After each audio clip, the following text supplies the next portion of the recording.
Hi, my name is Michelle and I am your emotional resilience coach. Thank you for joining me today. Welcome to my channel. I am so grateful to have you. If you haven't yet, please hit like, subscribe, the notifications button, and when things resonate with you, share, and of course, I love to read your comments. So today we are going to chat about the extreme form of the freeze response. The freeze response resonated with so many of you, and I was just inundated with messages, and on Instagram my inbox was flooded and so many people spoke about how the freeze response was them. I got a lot of "this is me." So to explain to you what dissociation is, you just need to understand two things. One, it came about because your brain was doing its job. It was protecting you. You would have been in a situation where there was trauma. You would most likely have been a child experiencing physical, mental, emotional, or sexual abuse. You could not flee and you could not fight. And because of this, your brain basically checked out. So consciously, you might not have been aware of what's going on. But of course, subconsciously, your brain is always taking notes. So the trauma is still there and needs to be processed. That is a journey in itself, and hopefully what I'm able to guide you through. Dissociation, some people describe it as watching a movie. Some people describe it as a bird's eye view, or playing a game and watching a character in a game. It could be looking through a window. For me, I can tell you it is very foggy. I'm not entirely sure what's happening, what's going on. I have short lapses where I have no memory of an experience. Sometimes I will catch myself in the moment and think, I've lost a little bit of time here. I don't know what happened. I don't know. Did this person just say something? Did they just speak to me? Did I miss this? Sometimes I will have bruises on my legs or arms, and my husband will say to me, "What did you do? What happened?" And I will vaguely remember hitting a table, the corner of the table, I think that happened, but it's not clear. There's a lot of fuzziness around.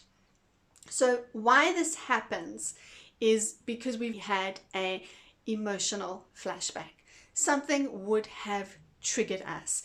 It could be a thought, a memory, a smell. Maybe somebody said something. Something might have triggered us. Often what happens is when we have nightmares, it's our body's way of trying to deal with trauma that we haven't processed yet. And so often for me, I will have a nightmare. I will wake up. I will have a very fuzzy day. It'll be very foggy. It will feel very disjointed. So you get two types of dissociation. Derealization, which means that you feel very disconnected physically from the world, and then depersonalization, where you feel like you're very much watching what is happening. Basically, all in all, you feel terribly disconnected.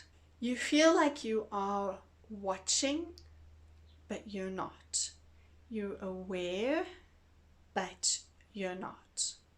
You will feel empty. You will have had an emotional flashback. You will feel helpless. You will feel hopeless.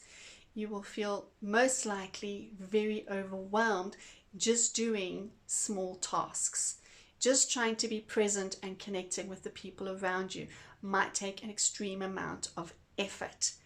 It will be scary sometimes, frustrating at other times, and often what we want to do is just go and sleep, because that is obviously the ultimate escape for what we're going through.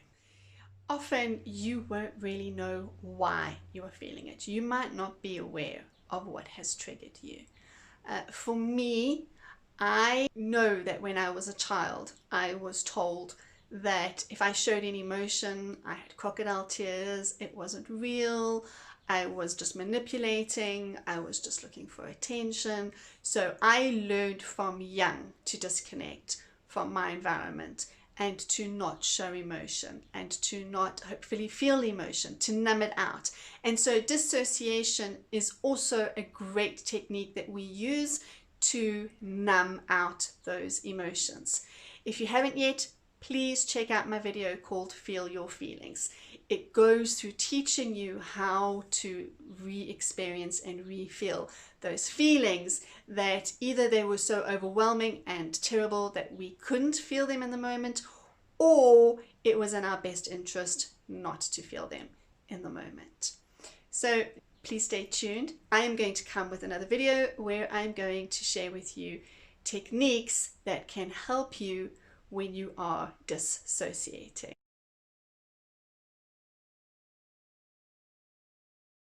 Please don't forget to, if you haven't yet, like, subscribe, share, and of course, it's always awesome to hear from you. Have a fantastic day.